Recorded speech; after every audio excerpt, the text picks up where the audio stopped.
as-sadaq. Mlango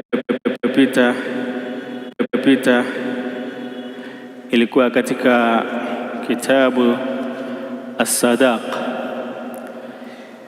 mlango au kitabu kinachozungumzia as-sadaq, ambayo tulielezea kwamba ni mahari. Ama leo tutaendelea katika mlango unaofuatia ambao ni babu ushra. Unazungumzia kuishi vema baina ya mke na mume, au wanaita muashara az-zawjiyya. Jambo ambalo Allah jalla wa ala amelielezea kutokana na neno ushra, ambayo ina maana ya as-suhba allati takunu baina az-zawjayn, ni ule usuhuba ambao unapatikana baina ya mke na mume. Allah subhanahu wa ta'ala sema ndani ya Qur'an, Suratul Nisa aya ya 19, wa'ashiruhunna bil ma'ruf, na ishini nao kwa wema.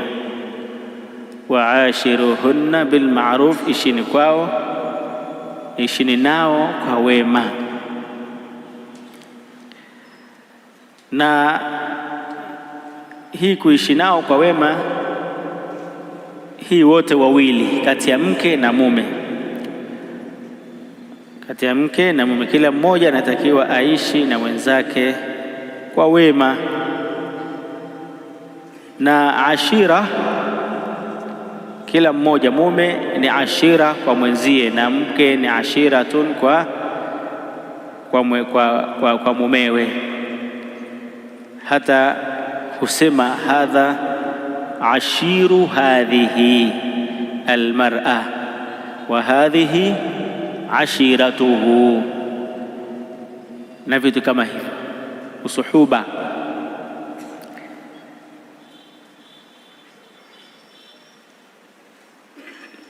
Utakuta saa ingine huitwa ni sahiba, huitwa sahiba vile vile, sababu utakuta ndani ya Qur'ani Allah jalla waala wakati akielezea baadhi ya masaib anasema wa sahibatihi wa banihi, anakusudia mke, kusudia na mkewe na wanaye.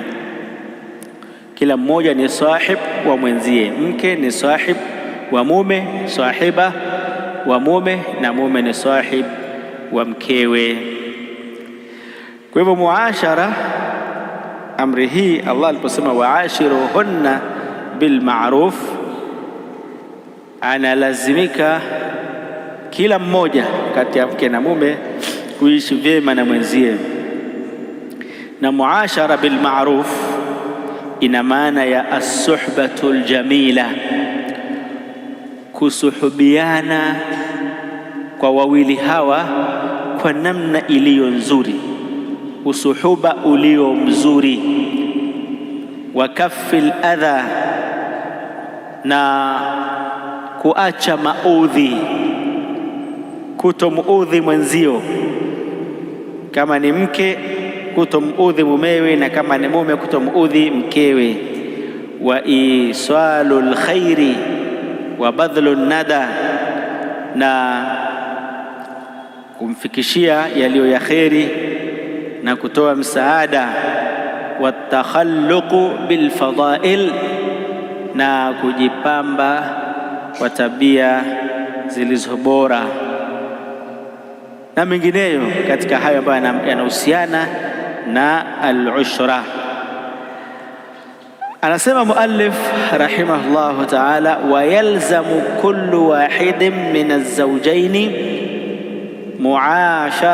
muasharatu al-akhar bil ma'ruf, inamlazimu kila mmoja katika mke na mume, az-zawjayn, mke na mume, muasharatul akhar bil ma'ruf, kumfanyia mwenzie kwa wema, yani kuishi na mwenzie kwa namna iliyo nzuri na kumfanyia yaliyo mazuri. Mina suhbati aljamila, ikiwepo usuhuba na kuwa pamoja kwa namna iliyo nzuri. Wa kaffil adha, na kuacha maudhi. Wa kaffi al-adha, na kuacha maudhi. Wa alla yamtulahu bihaqqihi, na asimcheleweshe haki yake. Wa alla yamtulahu bihaqqihi, yani kwamba asimcheleweshe haki yake endapo atataka kutekelezewa haki yake, basi isitokee mmoja akafanya mumatala. Na mumatala maana yake ni kuchelewa, kujivutavuta, naam, katika haki. Kadhalika mume au mke, kadhalika mke asimcheleweshe mumewe haki yake pale ambapo mume anahitaji haki yake. Kwa hivyo mume asimcheleweshe mkewe haki zake endapo mke atahitaji jambo na mume akawa na uwezo nalo, basi asiwe ni mwenye kujivutavuta na kuchelewa, halikuwa ni jambo ambalo ana haki nalo. Kadhalika mume akitaka kwa mumewe, haitakiwi kwa mke kujichelewesha au kukataa. Fa idha talabaha mathalan, kama mume akimtaka mkewe mathalan ila firashihi, anamwita kwenye kitanda chake, fala tatamada fi taakhuri, basi asijivutevute kwa kuchelewa. Wala tamtiluhu, wala asimcheleweshe. Wala tutilu albu'd anhu, wala asifanye muda mrefu kuwa mbali na mumewe. Na hivyo hivyo, idha talabat minhu haqa, mke akitaka haki kwa mumewe, naam, ambayo haki hiyo ni yake, kanafaka, kama matumizi mathalan, anahitaji matumizi yale ya wajibu kwake, au yale ya lazima kwa mumewe kumtekelezea, au kiswa, au anahitaji mavazi, anataka kununuliwa nguo, wa huwa qadirun ala dhalika, na mume anao uwezo huo wa kumnunulia nguo, falaisa lahu an yataakhara, basi mume hana yani hatakiwi, si halali kwake kuchelewa na kumcheleweshea mkewe swala hilo. Fa inna Allaha ta'ala faradha laha haqqan nafaqa, Allah amemfaradhishia mke haki ya matumizi, yani amemkatia, kwa maana kampa mke haki ya matumizi iwe ni kwa mumewe, fi qawlihi ta'ala wa 'ala al-mauludi lahu rizquhunna wa kiswatuhunna, na yule ambaye aliyemzalia mwanawe, na ni juu ya yule ambaye mke amemzalia mwana, riziki ya mke huyo na mavazi yake. Mke huyu ambaye amekuzalia mtoto, basi wewe juu yako riziki yake, kwa maana chakula chake, wa kiswatuhunna, na mavazi yao yanakuwa juu yako. Wayalzamuha ta'atuhu fil istimta', na inamlazimu mke kumtii mumewe katika starehe. Fil istimta', katika starehe. Imekuja katika hadithi inasema, idha daa ar-rajulu imra'atahu, naam, mwanamume akimwita mumewe, faltatihi, basi na aende. Yani amemwita katika tandiko lake kwa ajili ya kutaka kupumzika na mkewe na kustarehe na kufaidi matunda ya ndoa. Basi mke anatakiwa aende, walau kanat ala tanur, hata kama alikuwa kwenye tanuru, yani yuko jikoni anaumua mikate, natakiwa azime jiko aende kwa mumewe. Mumewe anamwita, asiseme kwamba hapana, niko napika. Hapana, akiitwa njoo huku, basi atakiwa aende, na wala asijivutevute na wala asirefushe muda kwa kujizugazuga na huku na pale, bali anatakikana moja kwa moja mumewe anamwita njoo aende, na asionyeshe kuchelewa. Yani anasema, yani hii hadithi inayosema akiwa kwenye tanur, yani takhbizu fi tanur, anaumua mikate kwenye tanuru. Kwa maana nyingine yuko jikoni, au katika kwetu huku labda yuko anasonga ugali, alafu mumewe akamwita, basi anatakiwa mara moja aende akamsikilize mumewe na amtimizie haja yake. Naam.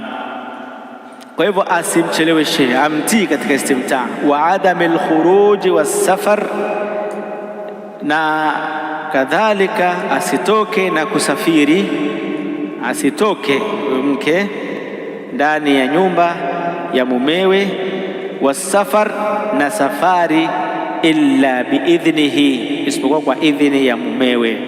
Kwa maana kwamba mwanamke hatakiwi kusafiri isipokuwa kwa idhini ya mumewe, kwa sababu mume anamiliki haki ya kustarehe naye huyu mke, na anamiliki nafsi ya huyu mke, yani anammiliki huyu mke, ni wake, ni mkewe. Kwa hivyo anatakiwa kila analolifanya apate ruhusa kwa mumewe, apate ruhusa kutoka kwa mumewe, na ndipo ataruhusiwa kulifanya, la sivyo basi atakuwa anafanya maasi. Asitoke isipokuwa kwa idhini ya nani? Isipokuwa kwa idhini ya mumewe, isipokuwa idha kana bainahuma shartun. Tulisoma huko nyuma vitu vinaitwa shurutun fi nikah, masharti ambayo yanakuwa katika ndoa, na si masharti ya ndoa, masharti katika ndoa. Kama mtakumbuka, tulisoma hayo masharti huko nyuma. Kwa hivyo isipokuwa kukiwa na sharti baina yao.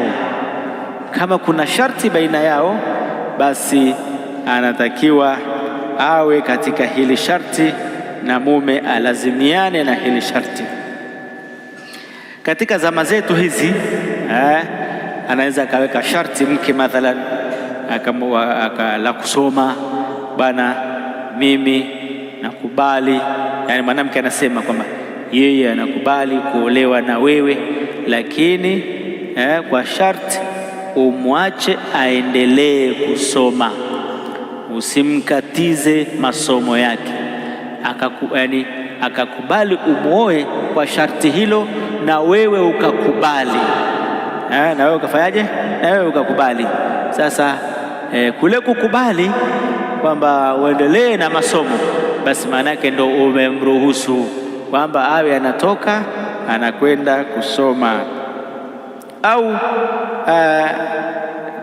kwamba atatoka kwa ajili ya kwenda kazini mathalan, atakuwa anatoka kwa ajili ya kwenda kazini.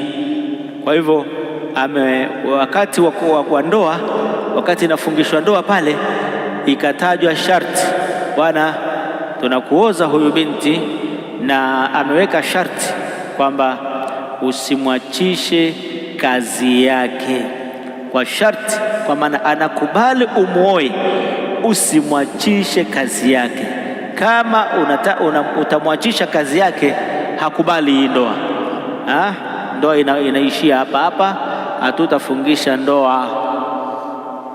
Na wewe ukakubali ukasema sitomwachisha kazi, nakubali, namuoa na aendelee kufanya kazi yake. Sasa hili ni sharti. ambalo sharti hili unakuwa wewe umejifunga nalo, hautaruhusiwa baadaye kuja kugeuka kusema kwamba pale nilitamka tu ili ndoa ipite. Atakuwa na haki ya kudai haki yake hii kwa kadhi na kwa kiongozi katika mahakama ya kadhi. Anakwenda hakuna kushona, mimi nataka aniache, basi utalazimika umwache.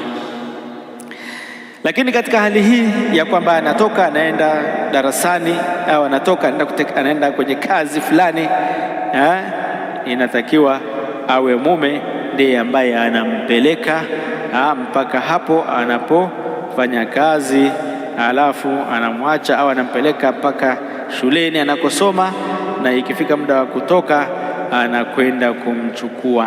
Kwa hivyo kinachozungumzwa hapa ni kwamba mke anatakiwa awe chini ya maamuzi ya toa na usikivu kwa mumewe, asitoke nyumbani bila ya idhini ya nani? Naam. Sasa hiyo inarudi kwako mwenyewe, uchague anayefanya kazi au uchague ambaye afanye kazi. Ukimpata anayefanya kazi, kaongea naye ukakubaliana naye, bwana, mimi nataka leo kufanya kazi, basi utatakiwa hilo sharti ulitekeleze, usije baadaye ukamzuia tena usiende kazini kadha kadha. Almuhim, masharti katika ndoa ni kitu ambacho kinatakiwa kiangaliwe sana, japo hakifanyiki sana kama huku kwetu, hakifanyiki sana. Labda kama mtu anaoa binti ambaye amesoma dini, amepitia haya mambo, anaweza akajua haya masharti na akawa na jambo si yasikii yakitamkwa kwenye ndoa.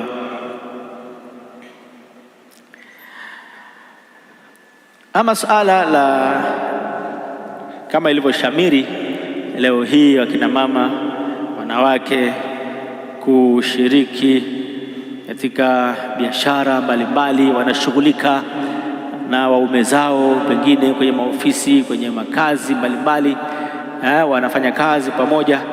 Hii ni jambo ambalo zamani halikuweko. Zamani haikuwa hivi, wanawake ilikuwa hawatoki kwenda kufanya biashara, na Mtume sallallahu alaihi wasallam alibashiri kwamba kifikia akhir zaman, miongoni mwa alama za kiyama ni wanawake kutoka kwenda kushirikiana na wanaume katika biashara, katika kazi mbalimbali, nao wako huku na kule, pilika nyingi. Kenda sokoni, kina mama ni 90%, wanaume 10%. Hii yote hizi ni alama za kiyama. Taib, walqiyamu bilkhubz, miongoni mwa mambo ambayo anatakiwa afanye mke ndani ya nyumba. Katika baadhi ya jamii za watu, hasa Waarabu, katika nchi zao utakuta wanakula sana mikate, na zamani walikuwa wakila sana mikate zaidi ya vyakula vingine, lakini mkate unaliwa kwa mchuzi, natengenezwa mikate mikavu kando ile, na umuliwa kwenye tanur. Aina tofauti ya mikate inapikwa, ni chakula azizi, chakula adhimu ambacho walikuwa wakila kipindi kile. Lakini kuna baadhi ya ulama, kuna ambao wanasema kwamba la yalzamuha khidmatuhu, haimlazimu mwanamke kumhudumia mumewe, eti si lazima kufanya hivyo. Yeye akiolewa, akija kwake, kazi yake ni kukaa tu na kuzaa basi. Tena akishazaa yule mtoto mtafutie mama mwingine kwenda kumnyonyesha, yeye akae anajipara tu saa zote. Haiko hivyo. As-sahihu, iliyo sahihi ni kwamba yeye anatakiwa afanye khidma nyumbani, afanye khidma nyumbani, atengeneze chakula,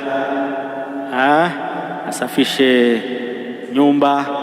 Ndivyo walivyokuwa wake wa Mtume sallallahu alaihi wasallam, wanapika, tena wanafua nguo, wanasafisha nyumba, wanapangilia nyumba, wanatandika matandiko. Wake wa Mtume walikuwa hivi, na wake wa masahaba walikuwa hivyo.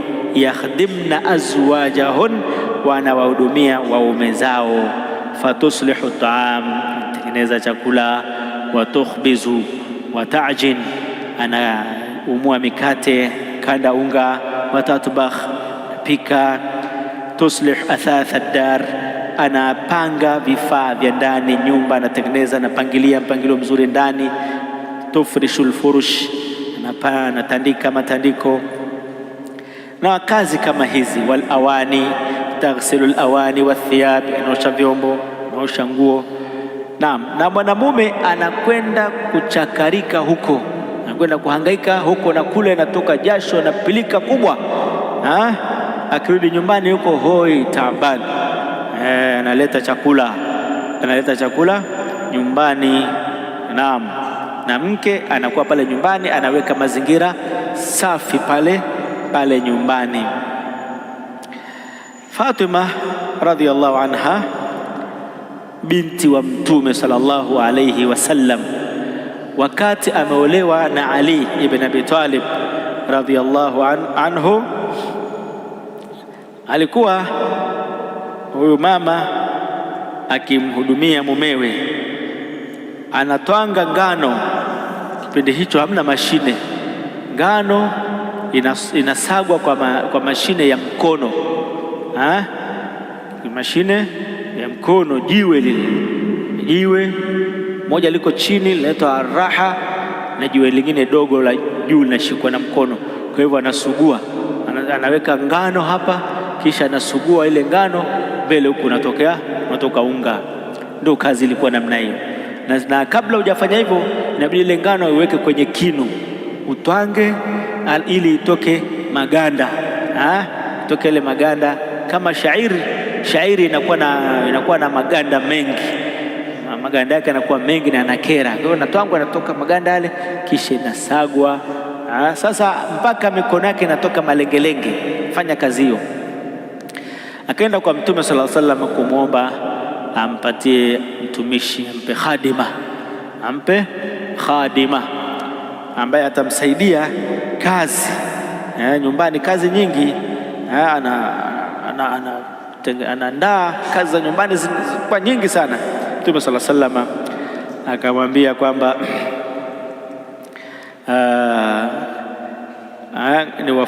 niwafundishe kilicho bora kuliko khadima.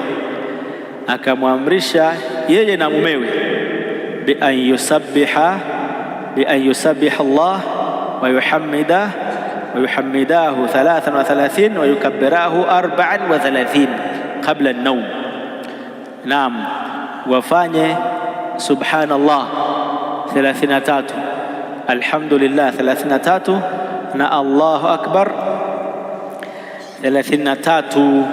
Naam, wakati wa kulala. Mtume akawaambia huwa khairul lakuma min khadim, kufanya hizo adhkari wakati wa kulala, hiyo ni bora kwenu kuliko mtumishi. Kufanya hizo adhkari ni bora kwenu kuliko mtumishi. Kwa hivyo hakumpa khadima, nenda kafanya hizo adhkari, zitakupa uchangamfu na utakuwa na nashati ya kufanya kazi zako. Hiyo hadithi rawahu al-Bukhari, ameipokea Imamu Bukhari pamoja na Imamu Muslim. Mahalu shahidi si kwamba nakatazwa kuwa na mtumishi nyumbani, msaidizi kumsaidia kazi, la, hapana. Lakini ni kwamba huyu binti wa Mtume sallallahu alaihi wasallam alikuwa anafanya kazi za nyumbani mpaka anachoka, ni nyingi, na mumewe anakwenda kuhangaika huko kushughulika kuhakikisha kwamba pale nyumbani panapatikana chakula, panapatikana maji, panapatikana panapatikana mavazi ya mkewe na huduma zingine za nyumbani zinapatikana, na mke ndo anashughulika huko nyumbani, shughuli hizo anazifanya. Hata kuna sahaba mmoja alikuwa na mnyama wake anamfuga mbali kidogo. Mkewe alikuwa anatafuta chakula cha huyo mnyama, anabeba kichwani, anapeleka mpaka huko aliko huyo mnyama, anampeleka kwenda kumlisha huyo mnyama. Masafa takriban saa nzima anatembea na mzigo wa chakula cha mnyama anampelekea, kuonesha kwamba hawa wanawake wa kisahaba walikuwa wanafanya kazi kuwasaidia waume zao bali kuna kazi ambazo za nyumbani hizi zilikuwa zinawahusu wao na si kweli eti kwamba mwanamke kazi yake yeye ni kukaa tu na kuosha miguu basi na akimsubiria mumewe. Tena wengine kuelewa vibaya, sema kazi yangu mimi hapa ni kuzaa, shazaa basi, alafu wewe utaleta chakula, utasafisha nyumba, utapika, shughuli zote utafanya. Kupika sio kazi ya mwanamke. Nani kakwambia? Kupika ni kazi ya mwanamke ndani ya nyumba, lakini mume pia anaweza akamsaidia. Mtume sallallahu alaihi wasallam alikuwa akiwasaidia wakeze. Naam, akiwasaidia wakeze. Unaweza ukamsaidia au kuosha vyombo, ukamsaidia hata kupika kama unaweza, siku una nafasi, ukamsaidia kupika na kazi ndogo ndogo zingine pale ndani, hata zingine kubwa kubwa ukamsaidia. Hii ni katika mapenzi, yanajenga mapenzi zaidi baina ya mke na mume, mkisaidiana pale ndani. Wa alaihi, na ni juu yake mume. Mke akishafanya kazi hizo, sasa yamlazimu mume nafaqatuha, matumizi yake. Alaihi nafaqatuha, kumhudumia huyo mke, matumizi yake anayoyahitaji. Wa kiswatuha, na mavazi yake. Bil ma'rufi, kwa namna iliyo nzuri. Bil ma'ruf, kwa namna iliyo nzuri, kwa namna iliyo ya kawaida. Yani maana yake maarufu hapa isiwe yani labda chakula, nataka chakula cha hali ya juu sana ambacho labda mume hawezi, au anataka mavazi ya gharama kubwa ambayo mume hayawezi. La, mavazi ya kawaida kulingana na uwezo wa mume, kulingana na uwezo wa mume, kama tulivyosoma hapo nyuma katika suratul Baqara 233 pale aliposema wa ala almauludi lahu rizquhunna wa kiswatuhunna bil ma'ruf, na ni juu ya huyo mume aliyezaliwa ambaye mkewe kamzalia mwana, riziki ya huyo mke na mavazi yake kwa namna iliyo nzuri. Na hii ni haki ya mke, ni haki ya mke juu ya mume, anatakiwa amtekelezee mkewe.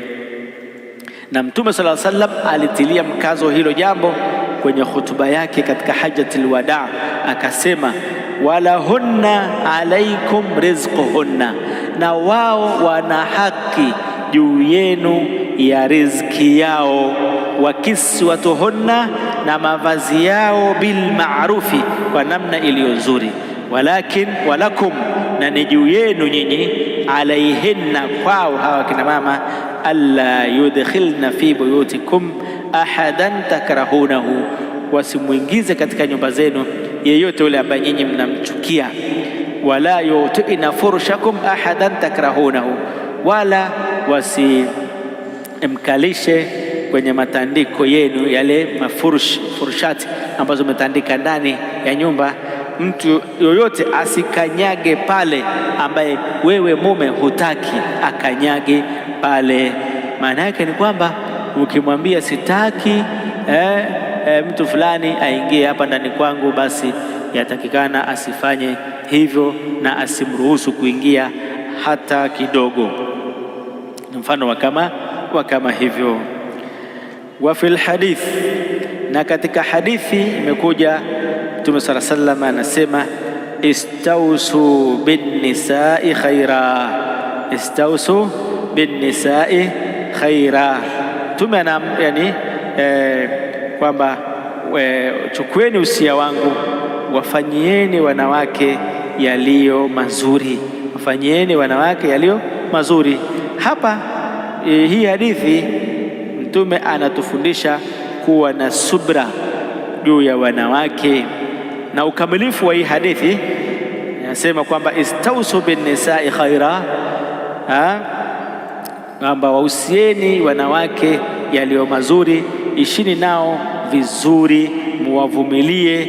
Fa innahunna khuliqna min dhil'in a'waj, hakika wao wameumbwa kwa ubavu uliopinda.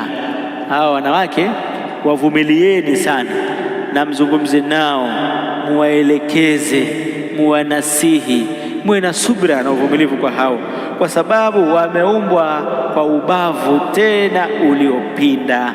Waqala, na akasema sallallahu alayhi wasallam, innal mar'ata khuliqat min dhil', hakika mwanamke ameumbwa kwa ubavu. Wa inna a'waja shay'in fi dhil'i a'la, na hakika kilichopinda sana katika ubavu ni ubavu wa juu, ni ubavu wa juu.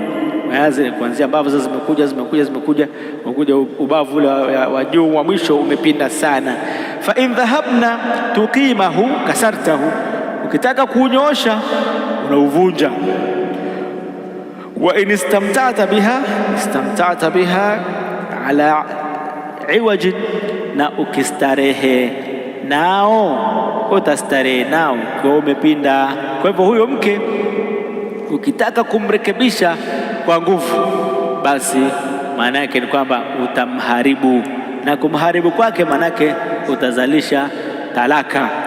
Na ukiendelea kuishi naye na kuendelea kufurahi naye na kustarehe naye, utaendelea naye hivyo hivyo akiwa amepinda hivyo hivyo, kwa maana akiwa na kasoro zake na akiwa na hayo mapungufu yake aliyoko nayo, atakuwa nayo hivyo hivyo.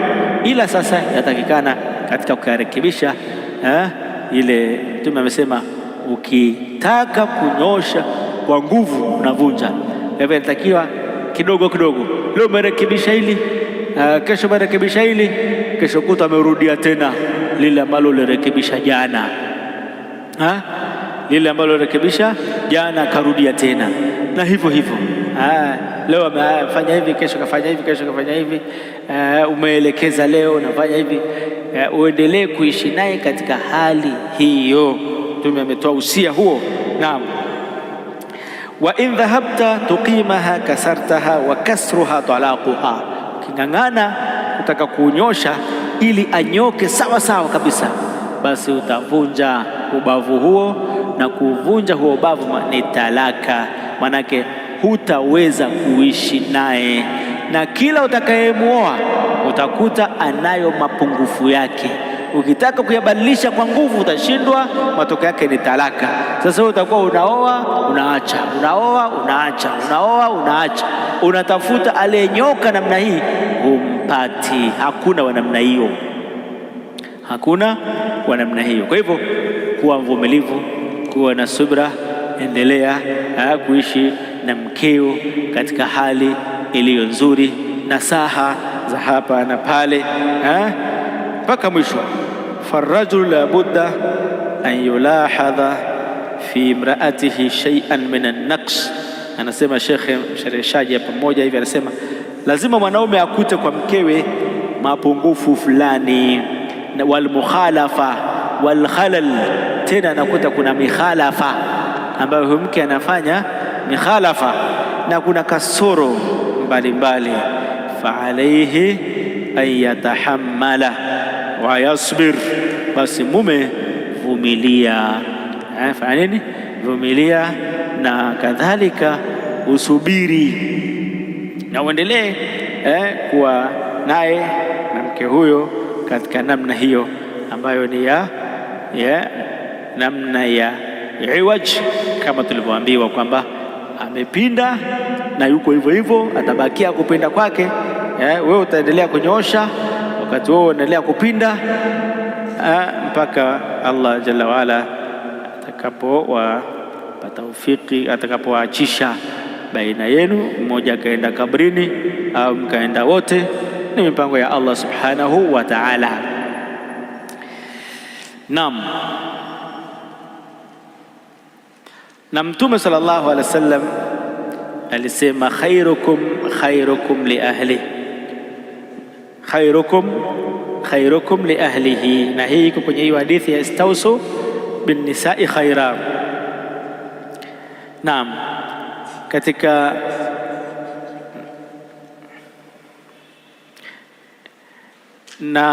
ukamilifu wa hadithi aliposema khairukum li ahli, akasema wa ana khairukum li ahli, mbora wenu ni yule mbora wenu kwa mkewe.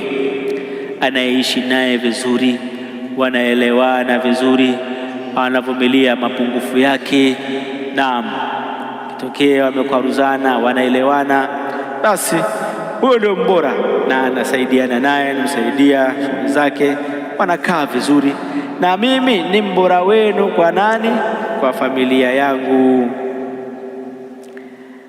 Kwa maana ya kwamba idha qama zawju bihaqi zawjatihi wa adda ma yalzamuhu, mume atakapotekeleza haki za mkewe na akatekeleza yale yanayomlazimu, wa sahibaha suhbatan hasana, akasuhubiana naye kwa usuhuba ulio mzuri, wa alana alkalam, na akalainisha maneno, akawa na maneno laini kwa mkewe, wa dakhala alaiha biwajhi mumbasit, akawa anaingia ndani kwa mkewe kwa uso mkunjufu, wa tabassum fi wajhiha, na kutabasamu mbele yake.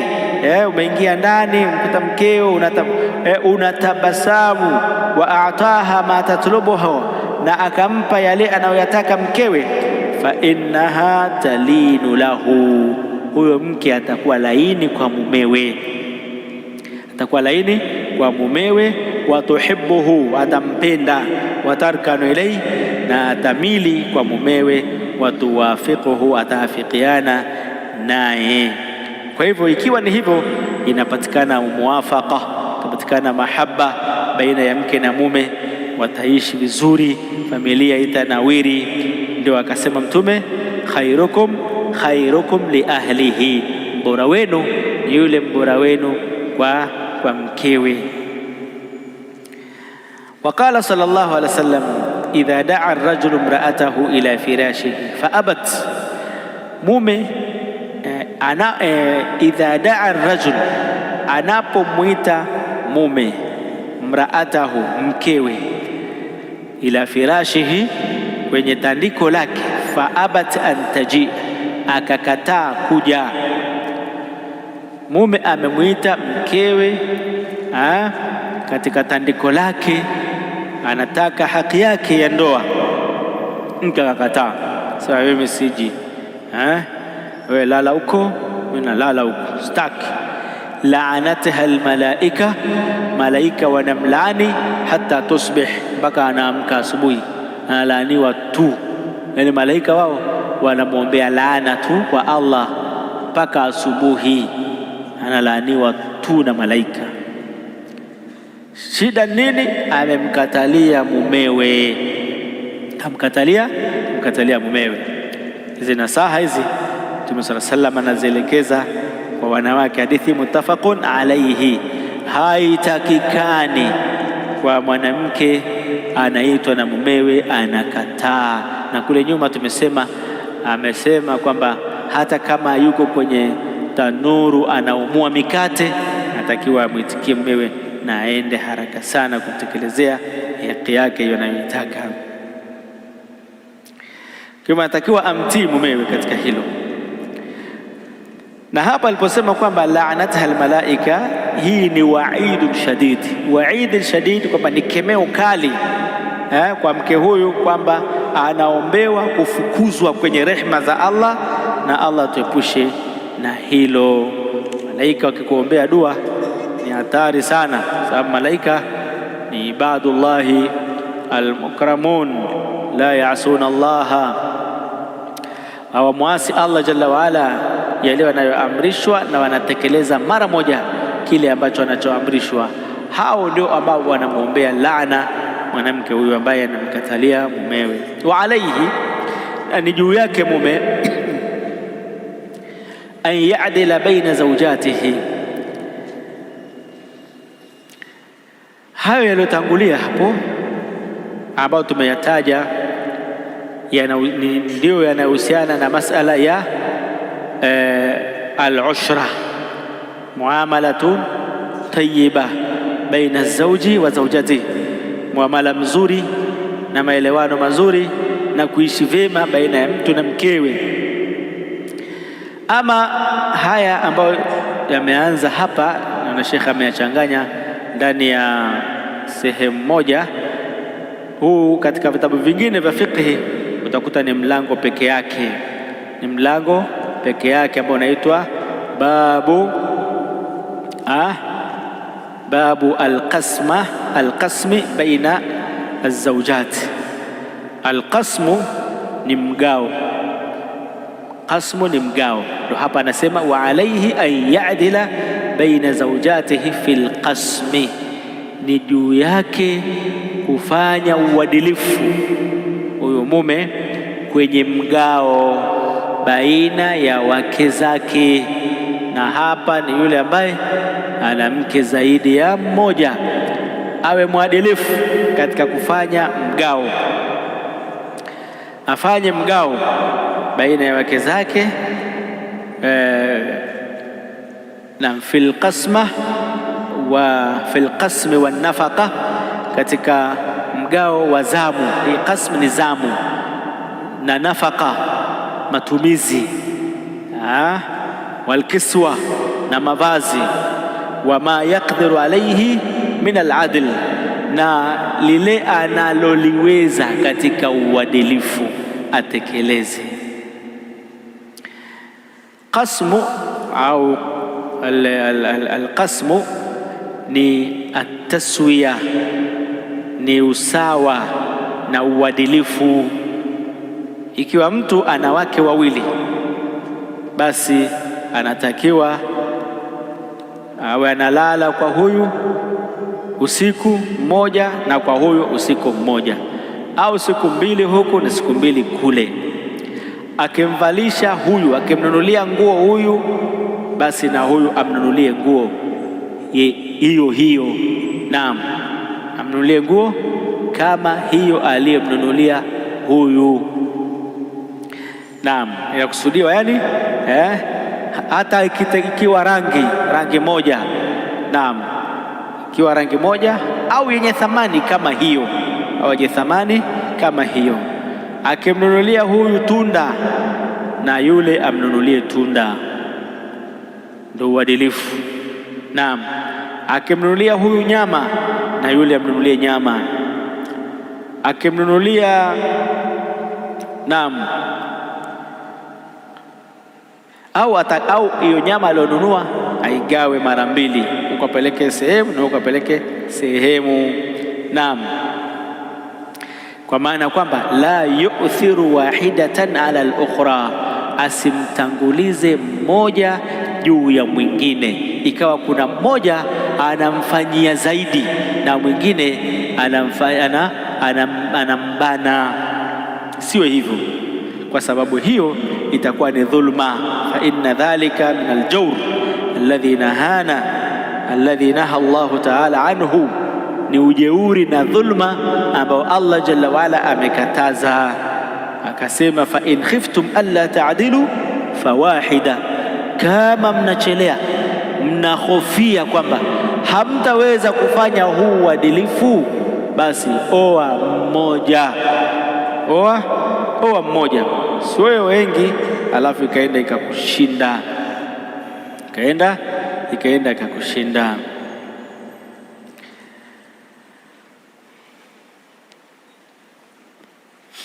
Wanasema ahlul ilmi kwamba alqasmu, mgao, yani ule mgao unaokusudiwa hapa, kuna uadilifu na mgao wa zamu. Uadilifu na mgao wa zamu. Uadilifu katika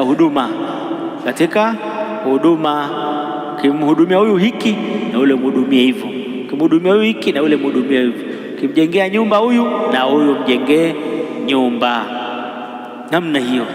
Naam. Ama mgao wa zamu, wanasema huwa al-adlu fil mabiti.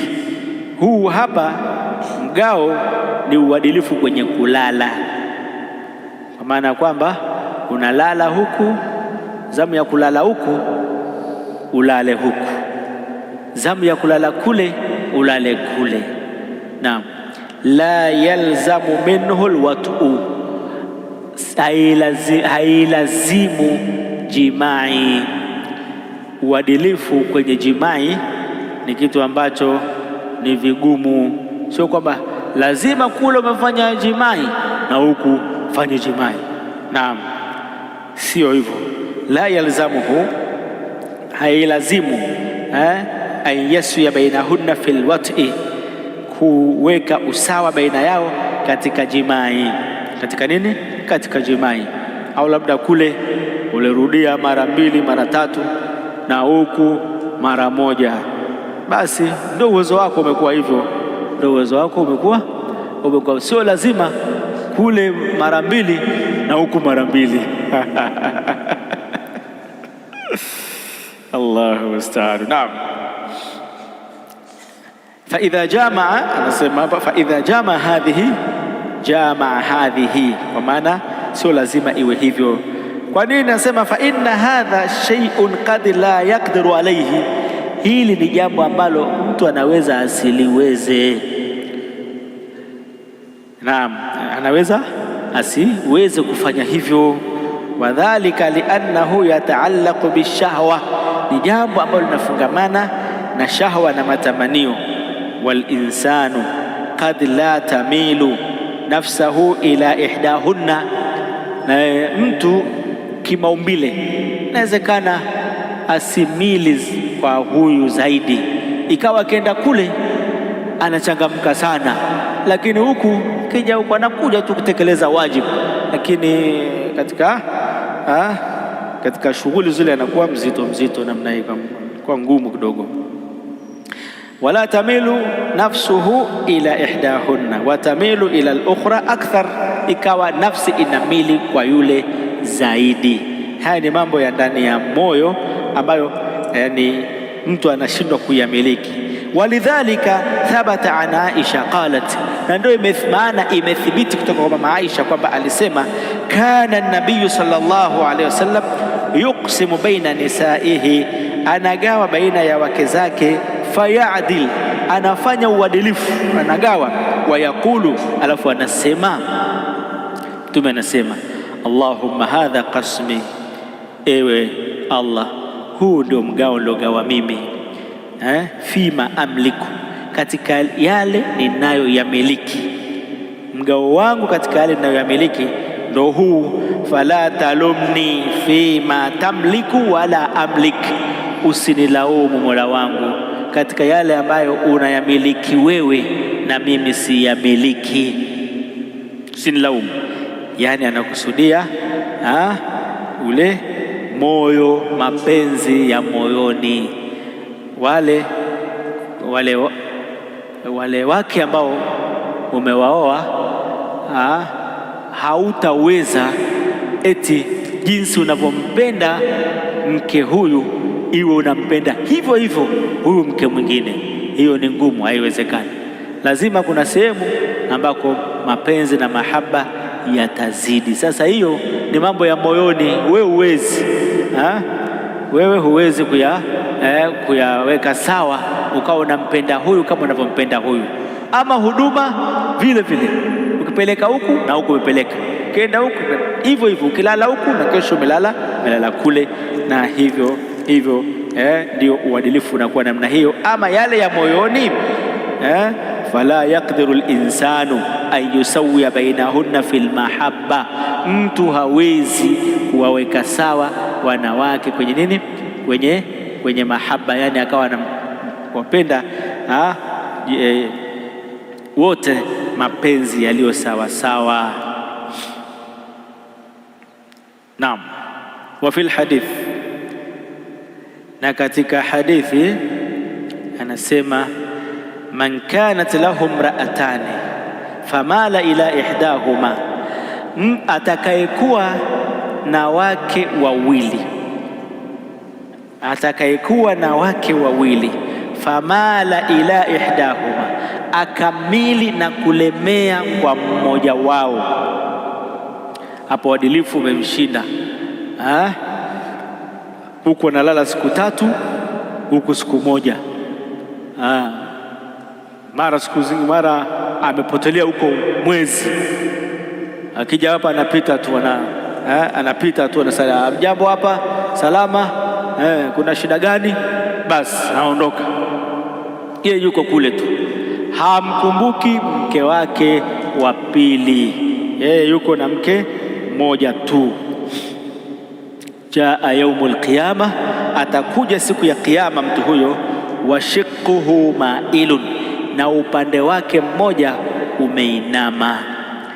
Yes, alimili upande mmoja, basi atakuja siku ya Kiyama akiwa ameinama upande mmoja, ikiwa ni adhabu kwake kwa jambo alilolifanya hapa duniani, na ni ishara na ni alama kuonesha yule alikuwa anamili upande mmoja kati ya wake zake.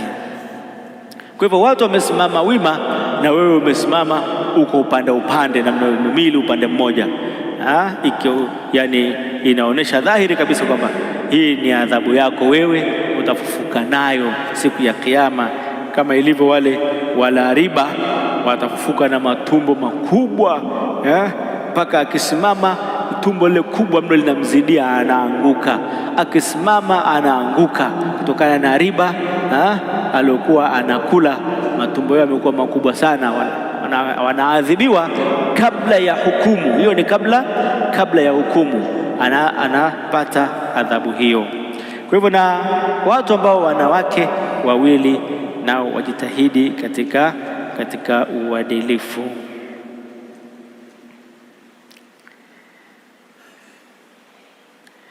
Pia imekuja katika hadithi nyingine, naha nabiyu sallallahu alaihi wasallam an maili rajul ila ihda nisaihi.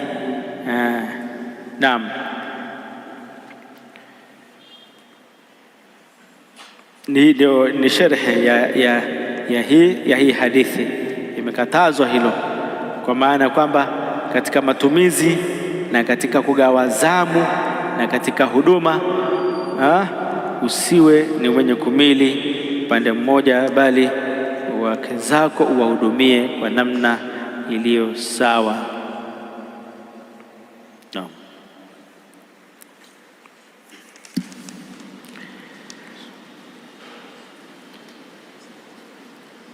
Allahu Akbar, Allahu Akbar, Allahu Akbar, Allahu Akbar. Ashhadu an la ilaha illa Allah, ashhadu an la ilaha illa Allah,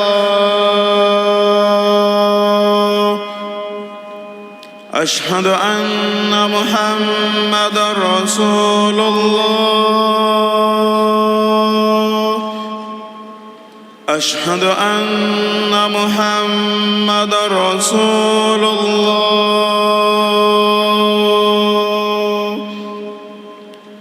Hayya ala salah, hayya ala salah,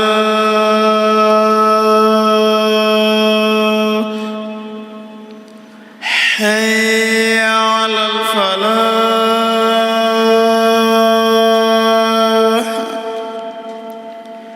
hayya ala al-falah.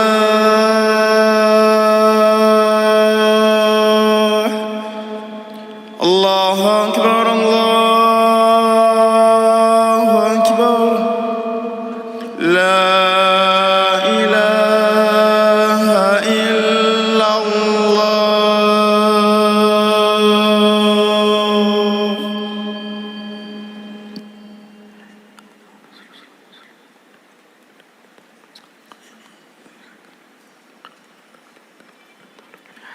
Wa an Anas, na kutoka kwa Anas radhiyallahu anhu anasema, Anas ibn Malik radhiyallahu anhu anasema, mina sunna, katika sunna, idha tazawaja ar-rajulu al-bikr, atakapooa mwanamke bikra, mwanamume atakapooa bikra. Walbikru ni mwanamke ambaye hajaingiliwa kisheria, hajaingiliwa kule kuingiliwa, hata kama amemwoa wiki ya jana, alafu wiki hii akaoa mwingine, yule ambaye tayari alishamwoa yeye ataitwa ni thayyib, na huyu ambaye amemuoa leo atakuwa ameoa bikra ambaye hajaingiliwa kuingiliwa kisheria. Akioa mwanamke namna hiyo, aqama indaha 7, anakaa kwake siku 7. Aqama indaha 7, anakaa kwa maana atabakia kwa mke huyo siku 7 kabla ya kugawa zamu. Hizi siku 7 hizi hazina mahusiano kabisa na ile iliyozoeleka katika jamii kwamba mtu akioa basi kuna 7, kuna kitu anaita 7, alafu kishafika 7 wanakuja kumtoa mwali kutoka kwenye 7. Hiki kitu hamna.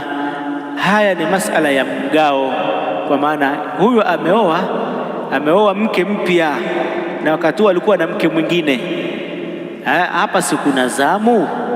Je, aoe leo halafu aanze kugawa zamu, yaani leo alale kwa huyu mke mpya, kesho aende kwa mke wake wa zamani? Pana sheria ikamwambia akae kwake huyu mpya siku 7. Tena yule ambaye amemwoa, ambaye alikuwa hajawahi kuingiliwa kisheria, akae kwake siku 7. Thumma qassam, kisha agawe siku. Wa idha tazawaja thayyib, na akioa mwanamke ambaye alishaolewa alafu akaachika, au aliyefiwa kakaa mpaka ida ikaisha, ni thayyib, aliingiliwa au kuingiliwa kwa kisheria. Aqama indaha 3, kwa huyu atakaa kwake siku 3 kabla ya kugawa. Thumma qassam, kisha atagawa. Anasema huyu mpya, huyu mwanamke mpya, sheria imemruhusu huyu kukaa kwake siku 7 kwa sababu mara nyingi nafsi ina mili na kuelemea kwa huyu mwanamke ambaye ni mpya, amemoa bado ni mpya, anatamani awe akaikae naye muda mrefu. Sasa kule yale matamanio yako ya kutaka kukaa naye muda mrefu, sheria ikakupa siku 7. Sheria ikakupa siku 7, kaa naye siku 7, mfurahi, naam, mle asali, shahrul asal, sijui wanaita wenyewe, mwezi wa asali na nini. Lakini sasa kuna usbu al-asal wiki ya asali, na sio mwezi. Naam, mwezi yule ambaye peke yake, yule ambaye umemwoa wa kwanza. Naam. Kwa hivyo kaa naye siku 7. Nafsi ina mili, nafsi inapenda kwa sababu ya upya na nini, napenda kukaa naye. Wasema kipya kinyemi, an-nafsu tamilu ilaiha. Naam. Kwa hivyo sheria ikakupa siku 7 ukae naye. Ama thayyib, huyu yeye kwa sababu ashazoea ndoa, lakini katika masala ya ndoa si mpya.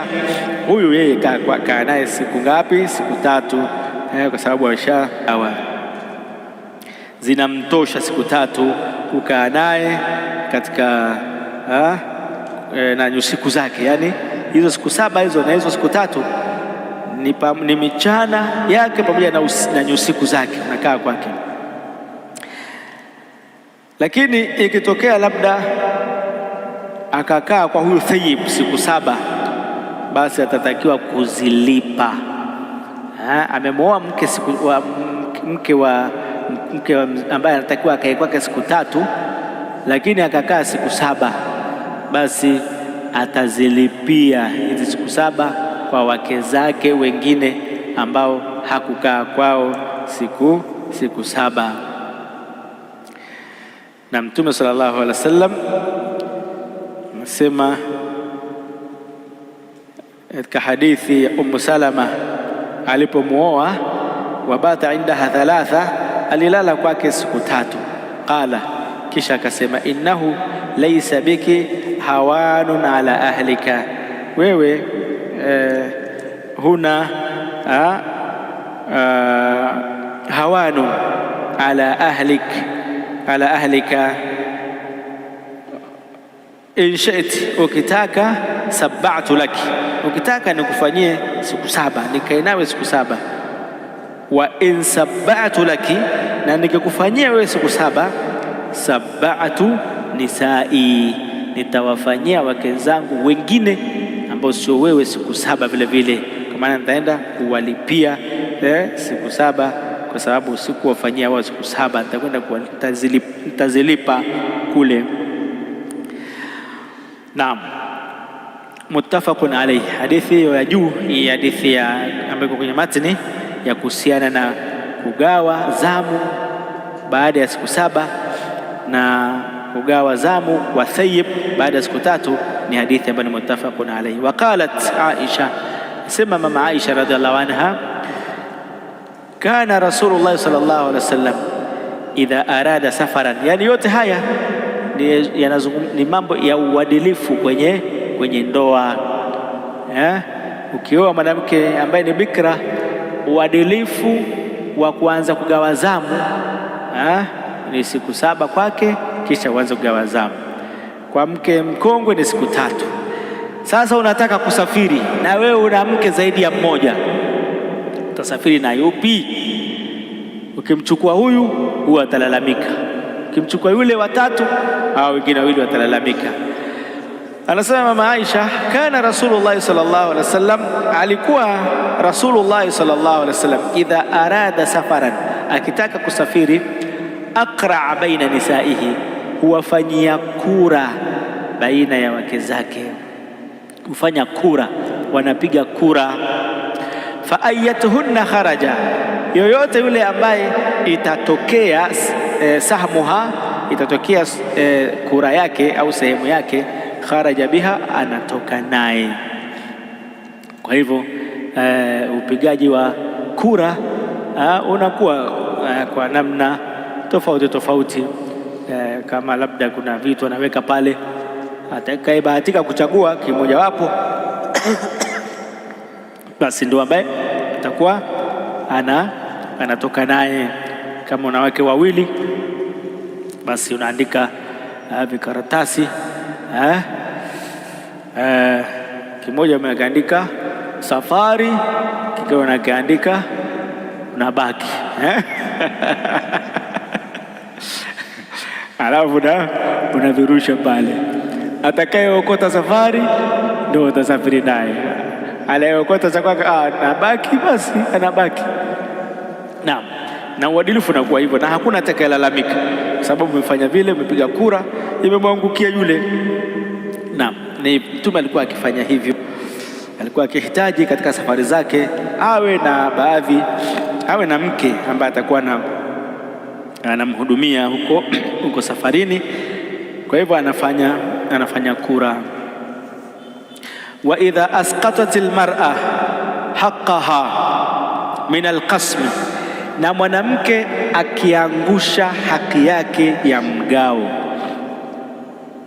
ile haki ya kwenda kulala kwake, yeye akaiangusha, yani akasema, mimi bwana, mmewe usije kulala kwangu, usije kulala kwangu, na mume akakubali, na mume akakubaliana na hilo, inajuzu kufanya hivyo, inajuzu, kwa sababu hiyo ni haki yake, ameiangusha mwenyewe. Kwa hivyo idha asqatat almar'atu haqqaha, mwanamke akidondosha haki yake, min alqasm, ya kugawa, ya mgao wa zamu, au min nafaka, au ya matumizi, akamwambia mmewe, kuanzia leo bana usona nihudumia, mimi sitaki matumizi, au alkiswa, au mavazi, asema na nguo za kutosha, au naweza kujinunulia mwenyewe, biidhni zauji, lakini ikawa kwa ruhusa ya mume, jaza dhalika, ina maana kwamba anaweza yeye mwenyewe akamwambia mmewe, bwana, mimi na siku zangu zile ambazo nakuja kulala hapa siku 2 kila kwa wiki siku 2, sasa mimi nazitoa kwa mke fulani, mkeo fulani, utakaa kwake siku zote, usio unakuja kulala kwangu. Mume anaweza akakataa, mimi sitaki, nitakuwa nakuja kulala hapa, anaweza akakataa. Lakini mume akiridhia, akasema sawa basi. Kadhalika anaweza huduma na matumizi ya chakula na vitu vingine, mavazi na nini, anaweza akadondosha hiyo haki, ni haki yake mwenyewe. Na ilitokea wakati wa Mtume sallallahu alaihi wasallam, mama mmoja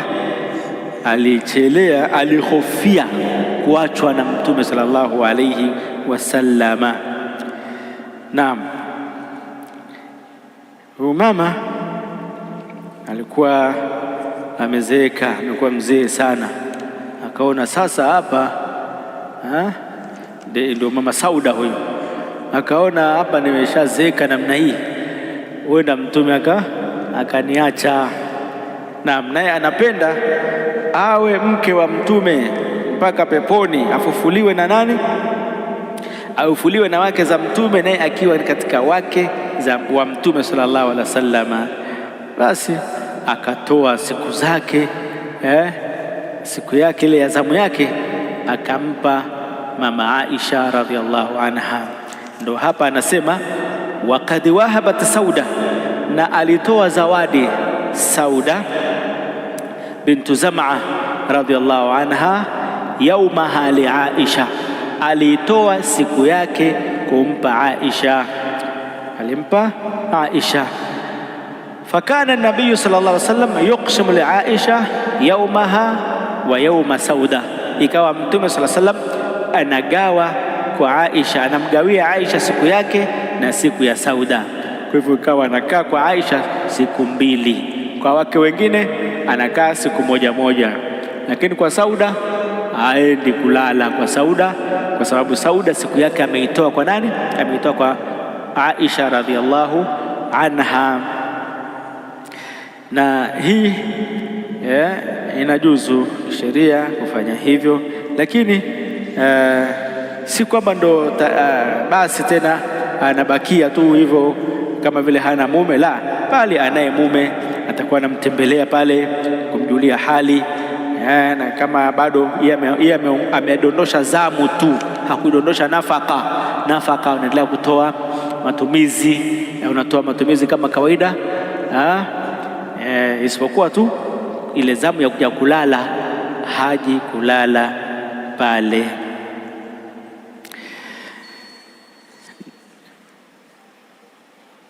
Wa in khafa nushuza mraatihi, hii nayo ni maudhui nyingine, maudhui ya nushuz. Insha Allahu taala tutaanza nayo wiki ijayo.